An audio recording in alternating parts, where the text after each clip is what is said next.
Good morning all. So നമ്മൾ ഇന്ന് നോക്കാൻ പോകുന്നത് ITR ഫയലിംഗ് ആണ്. ഇൻകം ടാക്സ് റിട്ടേൺ എങ്ങനെയാണ് CSC വഴി ചെയ്യാന്നുള്ളതാണ് നമ്മൾ ഇന്ന് നോക്കാൻ പോകുന്നത്. സോ അതിന് മുന്നോടിയായിട്ട് നമ്മൾ ജസ്റ്റ് അറിഞ്ഞിരിക്കേണ്ട ഒരു കാര്യം എന്താണെന്ന് വെച്ചാൽ ഒരു ITR ഫയൽ ചെയ്യുമ്പോൾ എന്തൊക്കെ ബെനിഫിറ്റ് ആണ് നമുക്ക് ലഭിക്കണം എന്നുള്ളതാണ്.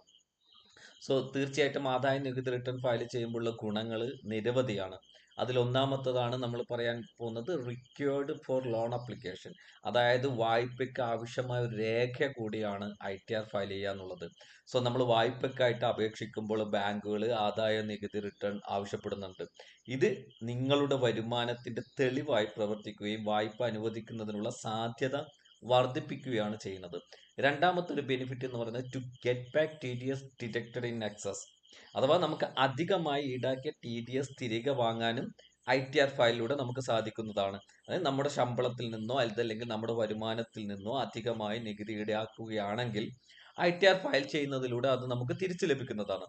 മൂന്നാമത്തെ ഒരു ബെനിഫിറ്റ് എന്ന് പറയുന്നത് to prevent TDS from being deducted twice. അഥവാ ഇരട്ടി നികുതി ഒഴിവാക്കാനും ITR ഫയൽ കൊണ്ട് നമുക്ക് സാധിക്കുന്നതാണ്. നാലാമത്തെ എന്ന് പറയുന്നത് important document or income proof, അഥവാ വരുമാനത്തിന്റെ തെളിവ്.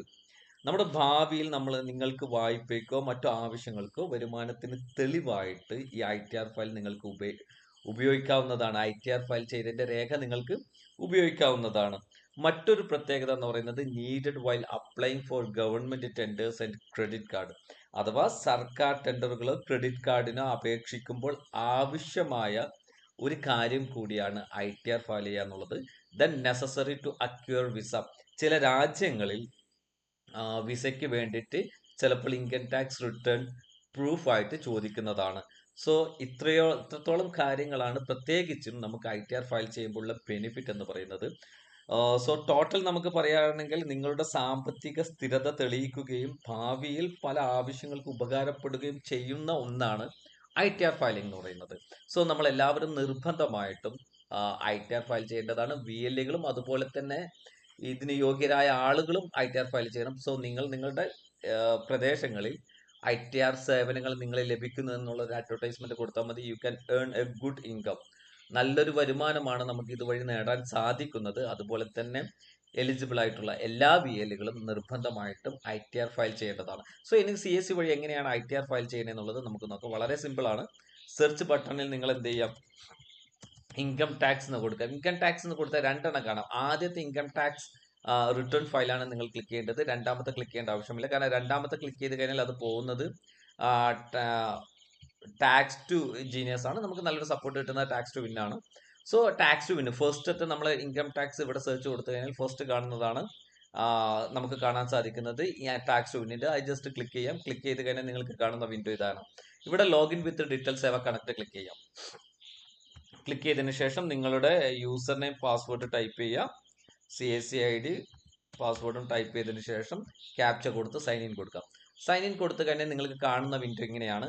ആദ്യം നിങ്ങൾ ചെയ്യേണ്ടത് VLEയുടെ പേരും ഡീറ്റെയിൽസും നിങ്ങൾ ഇവിടെ ടൈപ്പ് ചെയ്യുക. VLEയുടെ പേര്, അതുപോലെ തന്നെ VLEയുടെ ഇമെയിൽ ID, ദെൻ VLEയുടെ മൊബൈൽ നമ്പർ. ഓക്കെ, ഇവിടെ ടൈപ്പ് ചെയ്യാം. ദെൻ ആരാണോ ക്ലയന്റ്, ദെൻ നെക്സ്റ്റ് ചോദിക്കുന്നത് ബേസിക് ഡീറ്റെയിൽസ് ഓഫ് ക്ലയന്റ് ആണ്. അതായത് നിങ്ങളുടെ ക്ലയന്റിന്റെ ബേസിക് ഡീറ്റെയിൽസ് ആണ് വേണ്ടത്.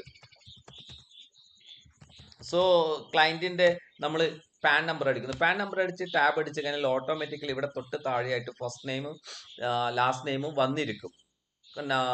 ക്ലയന്റിന്റെ പാൻ അടിച്ചാൽ തന്നെ ഓട്ടോമാറ്റിക്കലി അത് ഫെച്ച് ആണ്. ദെൻ എന്ത് ചെയ്യാം, ആധാർ നമ്പർ നിങ്ങൾ ടൈപ്പ് ചെയ്യാം. ആധാർ നമ്പർ ടൈപ്പ് ചെയ്തതിന് ശേഷം ഡേറ്റ് ഓഫ് ബർത്ത് സെലക്ട് ചെയ്യാം. ദെൻ നിങ്ങളുടെ ഫാദറുടെ പേര് എന്താണെന്ന് വെച്ചാൽ അത് ടൈപ്പ് ചെയ്യുക. അതിനുശേഷം ഇവിടെ ഒരു യൂസർ ടൈപ്പ് ചോദിക്കുന്നുണ്ട്. യൂസർ ടൈപ്പ് VLE എന്നുണ്ട്, യൂസർ സിറ്റിസൺ ഉണ്ട്. നിങ്ങൾ ഒരു സിറ്റിസന് വേണ്ടിയിട്ടാണ് അപ്ലൈ ചെയ്യുന്നതെങ്കിൽ നിങ്ങൾക്ക് സിറ്റിസൺ ക്ലിക്ക് ചെയ്യാം. VLE ആണെങ്കിൽ നിങ്ങൾക്ക് എന്ത് ചെയ്യാം, VLE സെലക്ട് ചെയ്യാം. VLE സെലക്ട് ചെയ്തതിന് ശേഷം ഇവിടെ ഇൻകം ടാക്സിന്റെ പാസ്വേഡ് ഉണ്ട്. അത് നിങ്ങൾക്ക് അറിയുമെങ്കിൽ നിങ്ങൾ ഇൻകം ടാക്സിന്റെ പാസ്വേഡ് കൊടുക്കുക. അതല്ലെങ്കിൽ നിങ്ങൾ കൊടുക്കേണ്ട ആവശ്യമില്ല. നിങ്ങൾക്കത് മാൻഡേറ്ററി അല്ല. ടാക്സ് ടു വിൻ അത് വിളിച്ചിട്ട് ക്ലിയർ ചെയ്യുന്നതാണ്. സോ നിങ്ങൾക്കത് ലീവ് ചെയ്യാം. ദെൻ കസ്റ്റമറുടെ മൊബൈൽ നമ്പർ കൊടുക്കുക. കസ്റ്റമറുടെ തന്നെ ഇമെയിൽ ID. അപ്പോൾ VLE ആണെങ്കിൽ VLEയുടെ തന്നെ മൊബൈൽ നമ്പർ ഇമെയിൽ ID കൊടുക്കാം. പിൻകോഡ് കൊടുക്കാം.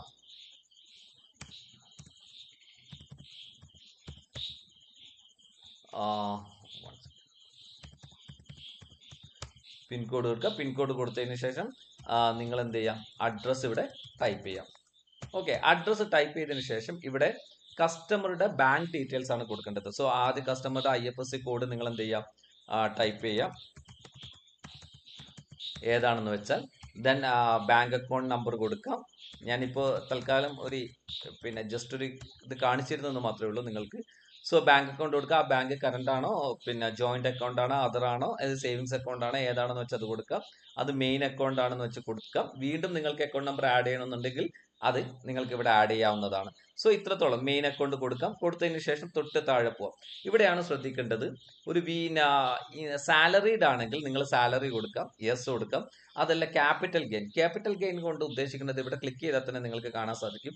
If you have sold any shares, mutual fund, bonds, property, then select yes. അതായത് ക്യാപിറ്റൽ ഗെയിൻ എന്ന് വെച്ചാൽ ഉദ്ദേശിക്കുന്നത് നിങ്ങൾ എന്തെങ്കിലും സ്റ്റോക്ക് മാർക്കറ്റിൽ ഷെയർ സെല് ചെയ്യുകയോ മ്യൂച്വൽ ഫണ്ടോ ബോണ്ടോ എന്തെങ്കിലും സെല് ചെയ്യുകയോ അതല്ലെങ്കിൽ നിങ്ങളുടെ പ്രോപ്പർട്ടി സെല് ചെയ്യുകയോ ചെയ്തതിലൂടെ നിങ്ങൾക്ക് കിട്ടിയ വരുമാനം ഉണ്ടെങ്കിൽ അത് ക്യാപിറ്റൽ ഗെയിനിലാണ് ഉൾപ്പെടുക. സോ അങ്ങനെയാണെങ്കിൽ നിങ്ങൾ യെസ് കൊടുക്കുക, അല്ലെങ്കിൽ നോ കൊടുക്കാം.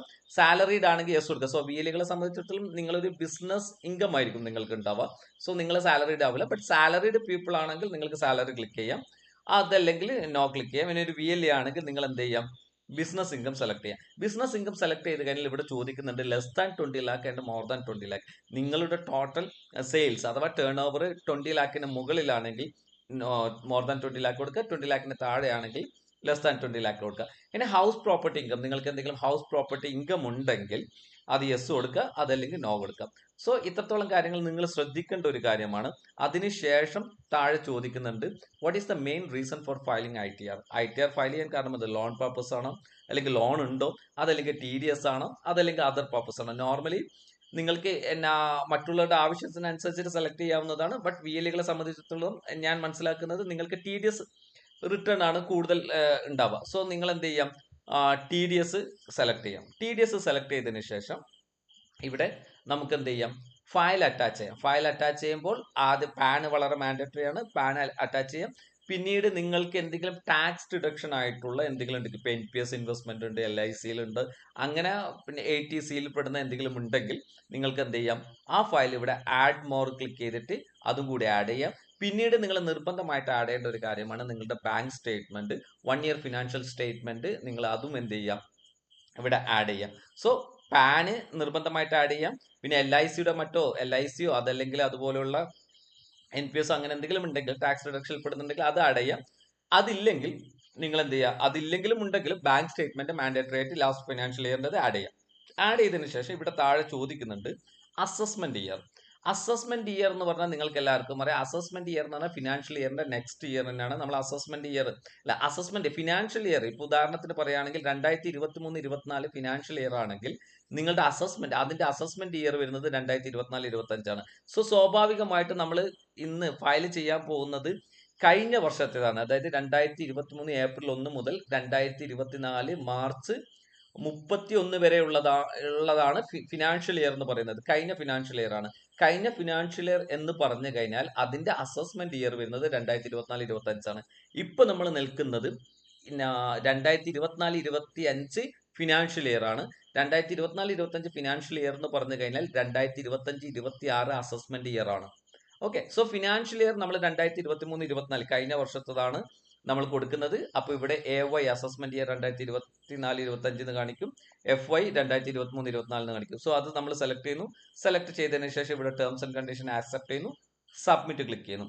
ഇത്രത്തോളം കാര്യമാണ്. സബ്മിറ്റ് ക്ലിക്ക് ചെയ്തതിനു ശേഷം, കാരണം ഇത്രത്തോളം ഞാൻ നിങ്ങൾക്ക് ലൈവ് കാണിച്ചു തന്നതാണ്, അടുത്ത ഭാഗം ലൈവ് കാണിക്കാൻ കഴിയില്ല. സോ അതിന്റെ ഒരു പ്രോസസ് ഫ്ലോ ഞാൻ കാണിച്ചു തരാം. സബ്മിറ്റ് ക്ലിക്ക് ചെയ്തതിനു ശേഷം നിങ്ങൾക്ക് ഇങ്ങനെയുള്ള വിൻഡോ ആണ് കാണാൻ സാധിക്കുക. സോ നോർമലി നിങ്ങൾക്ക് എല്ലാവർക്കും അറിയാം നമ്മുടെ പേയ്മെന്റ് മോഡാണ്. നിങ്ങൾ നിങ്ങളുടെ പാസ്വേഡ് അടിക്കുന്നു, പാസ്വേഡ് അടിച്ചതിന് ശേഷം വാലറ്റ് പിൻ അടിക്കുന്നു, പാസ്വേഡ് അടിച്ച് വാലിഡേറ്റ് കൊടുക്കുന്നു, വാലറ്റ് പിൻ അടിച്ച് സബ്മിറ്റ് കൊടുത്താൽ പേയ്മെന്റ് കഴിയും. ദെൻ നിങ്ങൾക്ക് താഴെ കാണുന്ന പോലെ ഒരു ടാക്സ് പിന്നിലേക്ക് ഇത് വീണ്ടും പോയിട്ട് ഇങ്ങനത്തെ ഒരു വിൻഡോ കാണാൻ സാധിക്കും. താഴെ കാണുന്നത് ഇവിടെ സെൻഡ് OTP എന്നുണ്ട്. ആ സെൻഡ് OTP ക്ലിക്ക് ചെയ്യാം. ക്ലിക്ക് ചെയ്ത് കഴിഞ്ഞാൽ ഇവിടെ ഫയൽ 1 ഈ ഫയലർ ഒതന്റിക്കേഷൻ ആണ്. നമ്മൾ ആധാർ സെലക്ട് ചെയ്യുന്നു. ആധാർ സെലക്ട് ചെയ്തതിന് ശേഷം കണ്ടിന്യൂ കൊടുക്കുന്നു. അപ്പൊ ആധാറിലെ ലിങ്ക് ചെയ്ത മൊബൈലിലേക്ക്, പിന്നെ ആധാർ ലിങ്ക്ഡ് മൊബൈൽ നമ്പറിലേക്ക് ഒരു OTP പോകുന്നതാണ്. ആ OTP നമ്മൾ ഇവിടെ ക്ലിക്ക് ചെയ്ത് വെരിഫൈ ചെയ്യുന്നു. പ്രൊസീഡ് കൊടുക്കുന്നു. പ്രൊസീഡ് കൊടുത്തു കഴിഞ്ഞാൽ പിന്നീട് നിങ്ങൾക്ക് കാണുന്ന വിൻഡോ ഇതാണ്, TDS details, import or upload. ഇവിടെ നിങ്ങൾ ഇമ്പോർട്ട് ക്ലിക്ക് ചെയ്യാം. ഇമ്പോർട്ട് ക്ലിക്ക് ചെയ്തതിന് ശേഷം നിങ്ങൾക്ക് എന്ത് ചെയ്യാം, പ്രൊസീഡ് ക്ലിക്ക് ചെയ്യാം. പ്രൊസീഡ് ക്ലിക്ക് ചെയ്യുന്നതോട് കൂടിയിട്ട് എന്താവും, നിങ്ങളുടെ ട്രാൻസാക്ഷൻ കംപ്ലീറ്റ് ആവും. ഇത്രത്തോളം കാര്യങ്ങൾ ചെയ്താലാണ് നിങ്ങളുടെ ട്രാൻസാക്ഷൻ കംപ്ലീറ്റ് ആവുക. സോ ഓരോന്നിനും ഓരോ രീതിയിലാണ് ഇതിന്റെ പേയ്മെന്റ് പോകുന്നത്. ഫോർ എക്സാമ്പിൾ, സാലറിയുടെ ഇൻകം ഉള്ള ഒരാൾക്കാണ് നിങ്ങൾ പേയ്മെന്റ് കൊടുക്കുന്നതെങ്കിൽ 399 രൂപയാണ് അതിന്റെ ഫീ വരുന്നത്. ബിസിനസ് ഇൻകം ആണെങ്കിൽ 642 രൂപയാണ്. പിന്നെ മോർ ദാൻ 20 ലാഖിന്റെ ടേൺ ഓവർ ഉണ്ടെങ്കിൽ 1770 ആണ്. ക്യാപിറ്റൽ ഗെയിൻ ആണെങ്കിൽ 3540 രൂപയാണ്. ഇത് പിന്നെ ഗ്രോസ് ടോട്ടൽ എമൗണ്ട് ആണ്. പക്ഷെ അതിൽ VLEയുടെ കമ്മീഷൻ ലഭിക്കുന്നതാണ്. ഫോർ എക്സാമ്പിൾ, തൊട്ട് താഴെ സബ്മിറ്റ് കൊടുക്കുക, ഇവിടെ കാണാം 642 രൂപയാണ് ബിസിനസ് ഇൻകം. നോർമലി VLE ആണെങ്കിൽ ബിസിനസ് ഇൻകത്തിലാണ് പെടുക. അപ്പൊ 642 രൂപയാണ് ടോട്ടൽ ഫീ വരുന്നത്. പക്ഷെ നിങ്ങളുടെ വാലറ്റ് ഡിഡക്ഷൻ വരെ 435 രൂപയാണ്. നിങ്ങൾക്ക് 207 രൂപ കമ്മീഷൻ ഉണ്ട്. മാർക്കറ്റ് റേറ്റിൽ ബിസിനസ് ഇൻകം ഒക്കെ ചെയ്യാൻ 1000, 1500 രൂപയ്ക്ക് വാങ്ങുന്നവരുണ്ട്. സാലറീഡ് ആണെങ്കിൽ അതേപോലെ തന്നെ 1000, പിന്നെ 1500 രൂപയും വാങ്ങുന്നവരുണ്ട്. സോ മാർക്കറ്റിനനുസരിച്ച് നിങ്ങൾക്ക് പേയ്മെന്റ് വാങ്ങാം. സോ സാലറീഡ് ഇൻകം നമ്മൾ സെലക്ട് ചെയ്ത് കഴിഞ്ഞാൽ സാലറി എമൗണ്ട് ഒന്ന് കൊടുക്കണം. അതല്ലെങ്കിൽ അപ്ലോഡ് ഫോം 16 ആണ്. സോ സാലറി സെലക്ട് ചെയ്ത് കഴിഞ്ഞാൽ നിങ്ങൾക്ക് ഇവിടെ കാണാൻ സാധിക്കും എമൗണ്ട്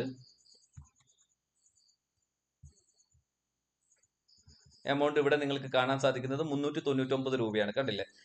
ഓരോന്നിനും അനുസരിച്ചിട്ട് ഇവിടെ റേറ്റ് മാറിക്കൊണ്ടിരിക്കും. സാലറിക്ക് 399 രൂപയാണ്. അതിൽ VLE കമ്മീഷൻ 128 ആണ്. അത് കഴിഞ്ഞിട്ട് വാലറ്റ് ഡിഡക്ഷൻ വരുന്നത് 271 രൂപയാണ്. സോ CSC വഴി ITR ഫയൽ ചെയ്യാന്ന് പറഞ്ഞാൽ വളരെ ഈസിയാണ്. സോ നിങ്ങൾ എല്ലാവരും, ഞാൻ നേരത്തെ ഫസ്റ്റ് സ്റ്റാർട്ടിങ്ങിൽ തന്നെ പറഞ്ഞു പിന്നെ എന്താണ് ബെനിഫിറ്റ് എന്നുള്ളത് ITR ഫയൽ ചെയ്യുന്നത്. സോ നിങ്ങൾ എല്ലാവരും നിർബന്ധമായിട്ട് ITR ഫയൽ ചെയ്യുക. Okay, thank you.